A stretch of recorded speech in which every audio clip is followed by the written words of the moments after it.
Assalamualaikum warahmatullahi wabarakatuh. Perkenalkan, nama saya Hendra Saputra, NIM 204201964, Fakultas Tarbiyah dan Keguruan, Prodi Pendidikan Guru Madrasah Ibtidaiyah, kelas 1H, dosen pengampu Suprapto MPD. Baiklah, di sini saya akan memaparkan sedikit materi tentang syarat dan rukun waris, penentuan ahli waris. Baiklah, langsung saja kita masuk ke materinya. A.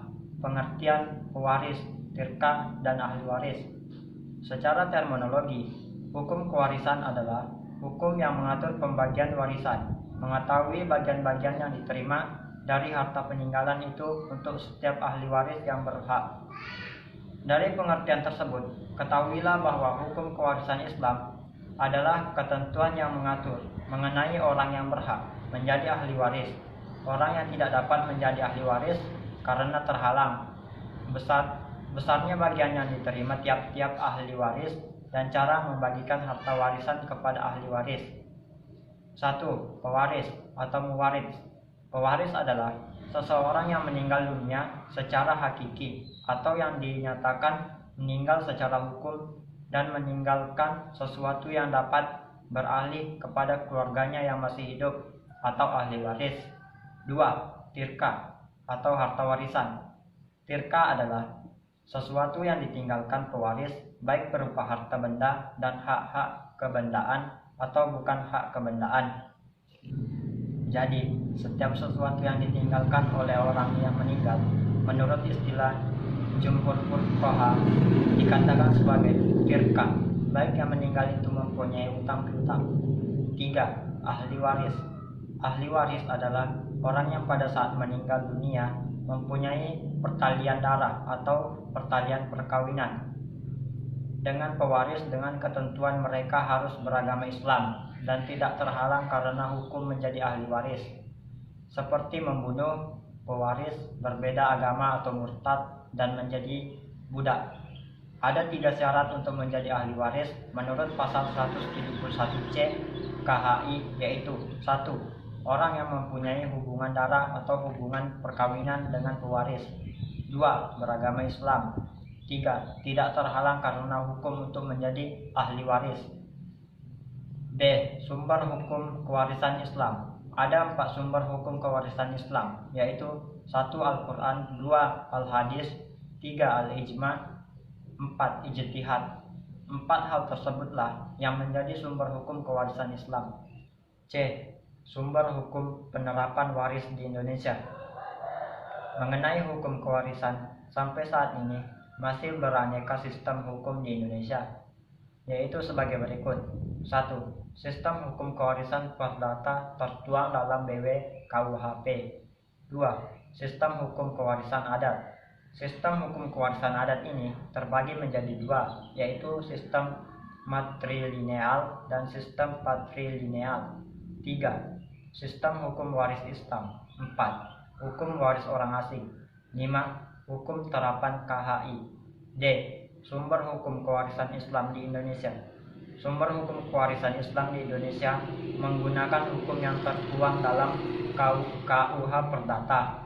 Dalam pasal 528 KUH Perdata tentang hak mewaris ditentukan dengan hak kebendaan, sedangkan ketentuan pasal 854 KUH Perdata bahwa hak waris sebagai salah satu cara untuk memperoleh hak kebendaan. E. Syarat dan rukun kewarisan. 1. Syarat-syarat mendapat warisan.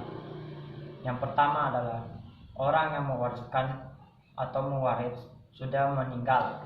Yang kedua, orang yang menerima warisan atau ahli waris masih hidup. Yang ketiga, tidak ada penghalang untuk mendapatkan warisan. Yang keempat, tidak tertutup secara penuh oleh ahli waris yang lebih dekat. 2. Rukun waris. Yang pertama adalah waris atau ahli waris. Yang kedua, mewaris atau mewariskan.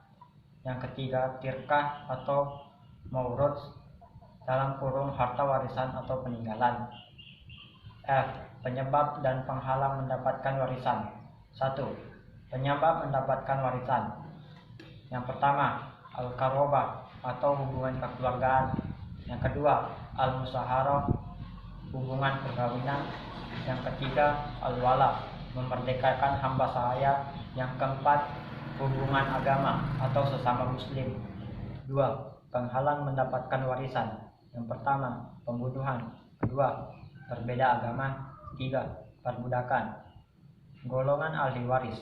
Adapun ahli waris dari kalangan laki-laki ada 10, yaitu 1. Anak laki-laki. 2. Cucu laki-laki dari anak laki-laki. 3. Ayah. 4. Kakek dan terus ke atas. 5. Saudara laki-laki sekandung. 6. Saudara laki-laki dari ayah. 7. Paman. 8. Anak laki-laki. 9. Suami. 10. Tuan laki-laki yang memerdekakan budak. Dan dari perempuan ada 7 ahli waris, yaitu 1. Anak perempuan. 2. Anak perempuan dari anak laki-laki. 3. Ibu. 4. Nenek. 5. Saudara perempuan. 6. Istri. 7. Tuan wanita yang memerdekakan budak. Ada 5 ahli waris yang tidak pernah gugur mendapatkan hak waris. Yang pertama, suami. Kedua, istri. Ketiga, ibu. Keempat, ayah. Kelima, anak yang langsung dari pewaris. Dan ashabah yang paling dekat, yaitu 1. Anak laki-laki. 2. Cucu dari anak laki-laki. 3. Ayah. 4. Kakek dari anak laki-laki. 5. Saudara laki-laki seayah dan seibu. 6. Saudara laki-laki seayah. 7. Anak laki-laki dari saudara laki seayah dan seibu. 8. Anak laki-laki dari saudara laki-laki seayah. 9. Paman. 10. Anak laki-laki paman. 11. Jika ashabah tidak ada, maka tuan yang memerdekakan budaklah yang mendapatkannya. Baiklah, mungkin hanya itu saja penyampaian dari saya. Lebih dan kurangnya saya mohon maaf. Jika ada kekurangan atau kesalahan, itu datangnya dari diri saya sendiri, dan apabila ada kelebihan, itu datangnya dari Allah Subhanahu wa taala. Sekian dari saya. Wassalamualaikum warahmatullahi wabarakatuh.